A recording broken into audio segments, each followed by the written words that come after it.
2 দিনৰ পৰা ভাল কৰি এক্টিভ থাকিব পৰা নাই আৰু আপোনালোকক সাপোৰ্টো কৰিব পৰা নাই গাইজ। মোৰ বহুতেই মনটা বেয়া হৈ আছে কাৰণ ময়ো অলপ প্ৰব্লেমত আছোঁ যিহেতু সেইকাৰণে আৰু আপোনালোকে মোৰ ফেচটো দেখি গমেই পাইছে মই যে প্ৰব্লেমত আছোঁ।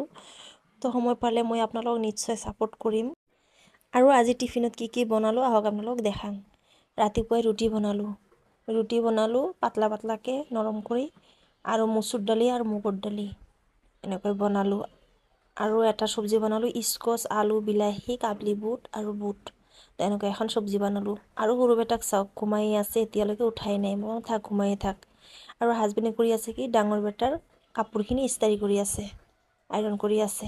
সেইফালে টিফিনো ৰেডি কৰি আছোঁ মই আৰু বেটাক অলপ আনা নিয়া কৰিম সেইকাৰণে অলপ মানে কেইদিন মই অলপ ছাপোৰ্ট কৰিবা নাপামেই বোধহয় আপোনালোকক।